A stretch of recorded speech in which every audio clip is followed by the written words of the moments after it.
welcome to Wednesday. Hello. So, I still haven't finished them, but I've been painting a commission, which is my excuse. So, will this camera focus? Yeah, there we go. Yeah, still not finished. Haven't really done much on them since before last week, but I've been painting a commission, and that's my excuse, and I'm sticking with it. Speaking of commission, here is Snikrot, all finished up. This was an 8-hour commission in total. About 2 hours of that was spent either prepping or painting or building the base. So it's about a 6-hour paint job. I would have loved to spend like 40 hours on this model, like gone in and painted checkerboard patterns on everything and lots more freehand details and so on. But I just didn't have the time to do all of that. So some corners have been cut, but it's still a good model. I'm happy with this one. And it's very hefty because it's metal. So this guy I need to take some nice photos of today while I've got the camera equipment out, and then he's going to be getting a video tutorial which will be going up on Patreon in the nearish future, and then he'll be going off to his new owner. So that's Snikrot. The base is because I know people will ask. It's Green Stuff World factory roller, just into some milliput, and then painted up with various dry brushings, weatherings, and weathering powders, and spongings, like so. So there you go. That's Snikrot. That's who I spent most of my time painting. And you know, as you can tell, if it's only a 6-hour paint job with 2 hours of prep, and it took me basically a week to get him done, I don't get a lot of time to paint at the moment. Certainly not as much as I used to when I started the channel. When I started the channel, I was painting probably 2-3 hours almost every single night in a week. These days, I'm lucky if I get 8 hours over an entire week, and that's usually just split into like 2 sessions. Or I'll get like 1 4-hour session of painting, and then like half an hour every day. So I'm just way too busy at the moment to be able to knock out stuff like I used to. So he's lovely and very heavy. And the only other thing I've been doing is thinking a lot about Space Marines, and doing a bit of a very small conversion on Corsaro Khan to turn him into a regular captain of the Brotherhood of Eternal Scars. So I've removed the White Scars symbols apart from the lightning bolts that were just only lightning bolts, because that's fine, because that actually matches the chapter symbol that I'm going to be using on these guys. Left the horse's head on there because it's just kind of cool. And left the trophy rack, and this guy is Darga Imshiktai. Darga Imshiktai. Imshiktai? Yes. Which is an anglicization.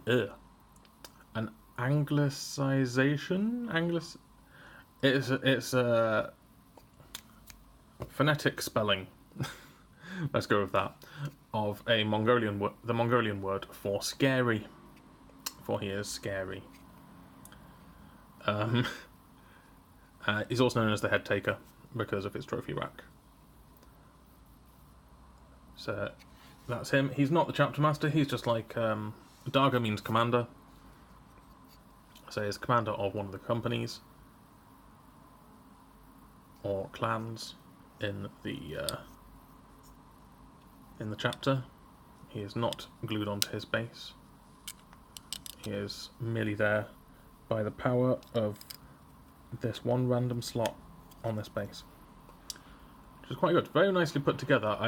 I've super glued most of the joints with a tiny dab of super glue just to make sure everything was flush, and also because with super glue you can usually depend upon it to be brittle and snap, when you need it to come apart, because I don't think I'm going to be able to paint behind the cloak very easily with this sword arm in place or this leg in place, and I don't care about what's behind that leg, to be honest.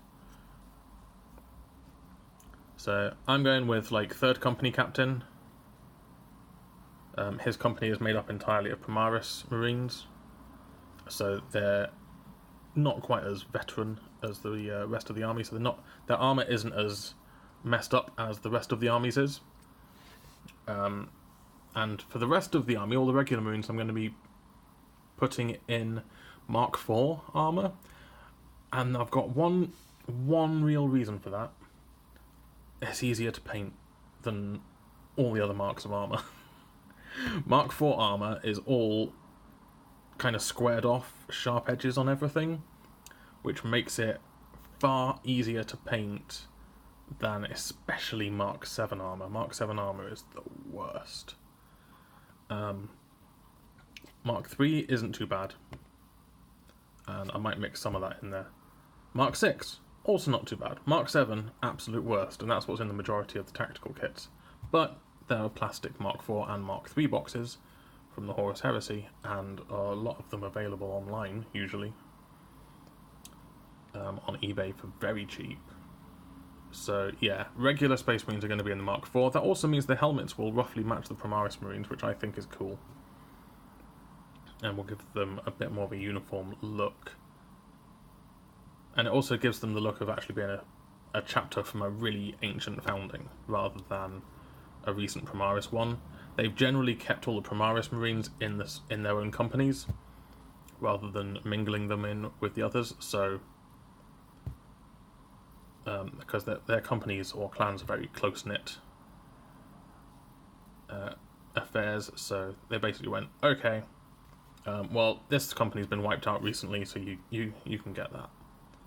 And they've gone to a lot of effort to try and join in with all of the fun scarifications and scar-type activities. But also, this model was just really cool, and I had to use it for something. This arm is just a Intercessor's Sergeant arm. This annoying thing about this model, this shoulder pad and the upper arm are all part of the torso, so it's really hard to remove them and put a different arm in here. And the elbow pad is not on the arm, and this arm is supposed to have a big bird on it, so it's actually quite hard to remove that from the thing. You can actually look at his wrist armour here, his forearm armour,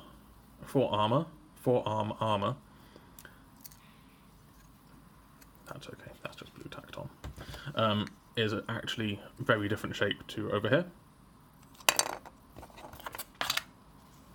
And no one will notice, apart from you who have pointed it all out to. But yeah, if you just cut the pointy-fingered Intercessor arm off at the just above the elbow, then file it down, and then carefully kind of make a little indentation inside of the elbow. You can kind of see it there. Then you can fit the pointy finger arm on here. You'd also be able to fit the bolt pistol arm on there, but you know, he's already got pistol in his holster. And underneath there is actually not much detail. You kind of need to put that on in order to be able to cover the fact that this leg plate is weird without it on there. I would have loved to have him one-handing an auto bolt rifle, which I can't really do because if I get an auto bolt rifle that's only got one hand on it, and most of them are designed to be pointing upwards, and they have a strap that looks weird. But if I get an auto bolt rifle that's only got one hand, and I put it in here, he's actually going to be ending up aiming up, whereas you don't really notice it because this looks like he's mid-gesture. It's going over there. No, over there. So with the pointy finger it works, with the auto bolt rifle it wouldn't really work. So now I'm just like, man, Games Workshop, let us take captains with less equipment than you make us take them with. I'm like, Primaris captain options in the codexes are stupid.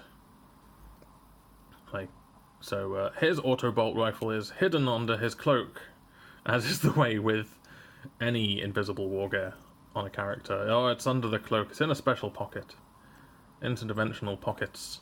That's what Space Marines have. That's where they keep all of their power fists. So yeah, it's dead simple conversion. Just trim the tab off the bottom of his head as well, which is just blue tacked in. And just trim the tab off the bottom, because there's a hole which would normally orient it over like that, which is the wrong way. Okay, he just wants to look where he's pointing, otherwise it looks like he's kind of miffed at the rest of his guys not following his orders, and he's just like, what are you doing over there? What? No, over there. What? No, stop. No, I said over there. Keep going. And then they're not doing it. So this guy is looking where he's pointing. I like the head as well. One of the few actually kind of flavorful heads for the White Scars that are out there. But you know, any Space Marine head will do really for the rest of the characters. So yeah, dead simple conversion. Scraping the chapter symbols off, however, was a bit more problematic, without messing stuff up. And this shoulder pad is just annoying. There was no details on it, but this trim here, you can see where it joins there.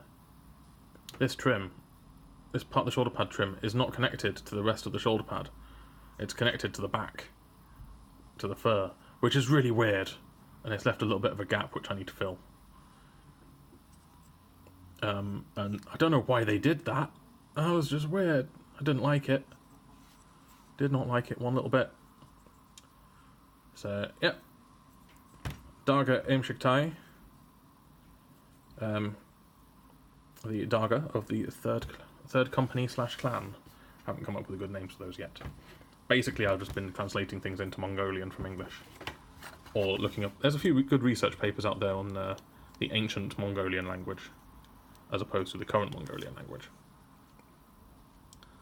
Then there's big differences. And most people don't seem to know what any of it means, which is great. But I'm sticking with the kind of Mongolian thing because of White Scar's successor, and I'm thinking of doing my own transfers for the for everything.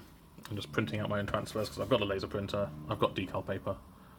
I may as well do it, and all I have to do is avoid anything that requires a white background on it, which I'm already planning on doing because all of my transfers are going to be like dark burgundy-ish red. It's going to be great. So that's pretty much it. Not a lot of progress elsewhere, but you know, Snikrot's looking good, isn't he? Shh, don't tell anyone I'm here.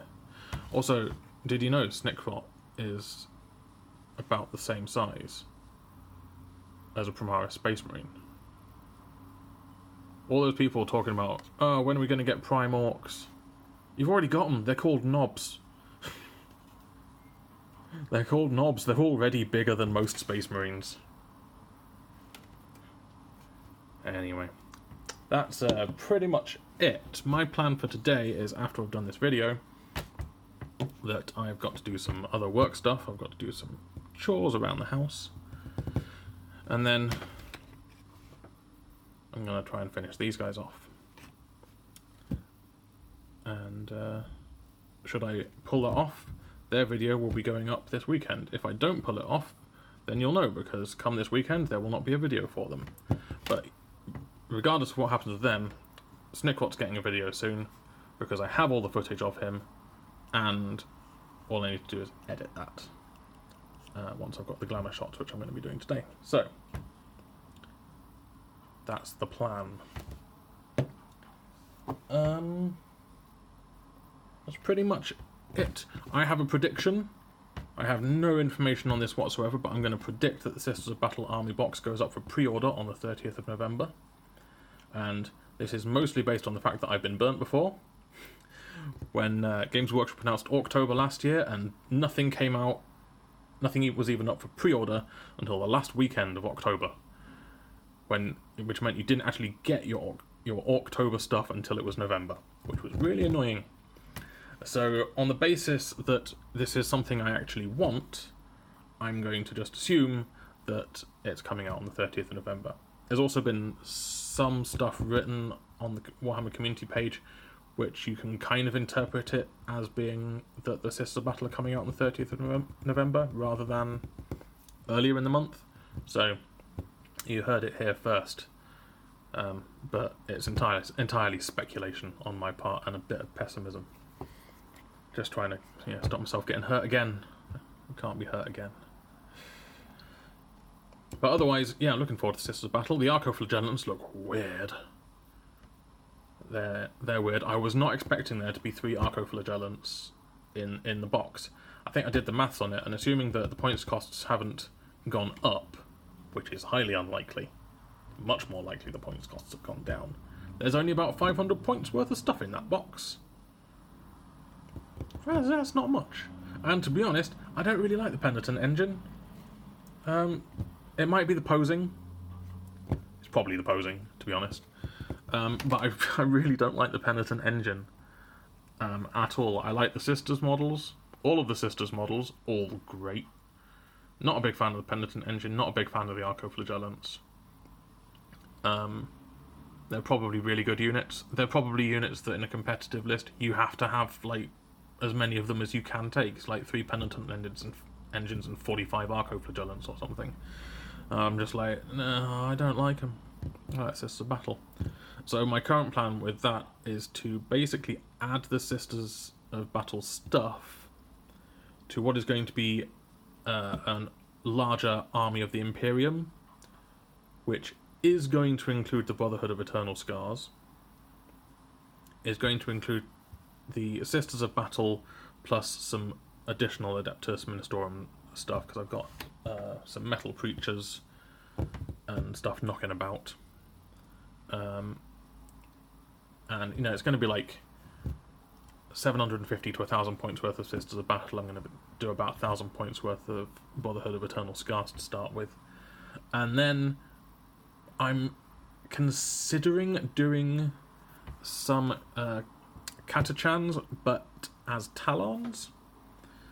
So desert Catachans, basically, taking the Catachan models, painting them up in a choco chip camo scheme, and giving them, 3 Baneblades. So that's it, just 3 Baneblades, that's all I want to paint up. Because I want a Baneblade company. No one would ever play me with it, because it wouldn't be fun to play against. It's like, what are you doing this time? I'm firing my Baneblade at some stuff. And what are you doing? Well, I'm shooting at your Baneblade. Boring stuff. But I really like the idea of having a Baneblade company. It'd actually be like a Baneblade, a Shadow Sword, and probably I want the turreted ones. So it might actually just be 2 Baneblades and a Shadow Sword, because I just, job done, rather than the other variants, because they're kind of the classic ones. And I'm not interested in magnetizing them so they can build anything, because that just takes too much time. And if you're going to have 3, why bother? You're only going to switch them between like Baneblades and Shadow Swords, or that one that can have 40 troops with 20 of them firing out the top. But yeah, that was my idea. Generalised Desert Army of the Imperium, Brotherhood of Eternal Scars, Sisters of Battle, haven't decided which order yet. Probably Order of the Bloody Rose, because with an army like this, it sounds like I'm just going for, hey, let's assault everything. Because that's what the Eternal Scars do. That's what Talon is good at, is tanks going fast, and also lots of Sentinels. Love Sentinels. So, yeah, lots of assault weapons, or moving or firing without penalty after moving, and stuff like that. So, probably Order of the Bloody Rose again.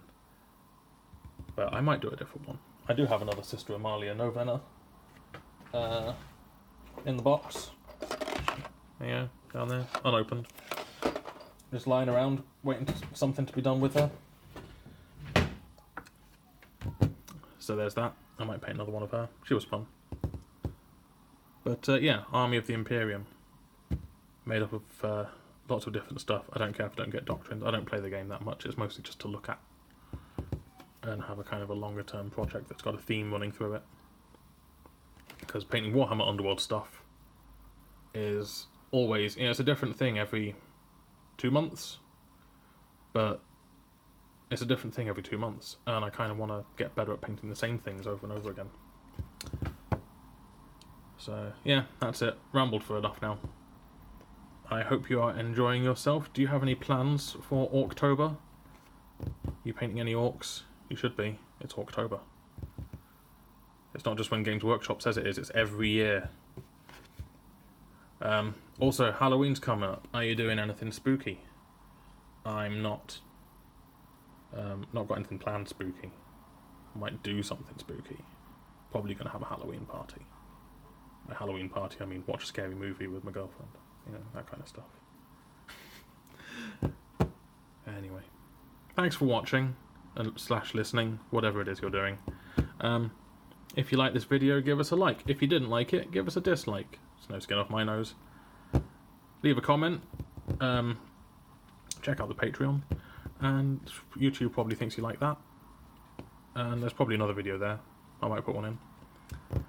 And that's it. Thanks. Bye now.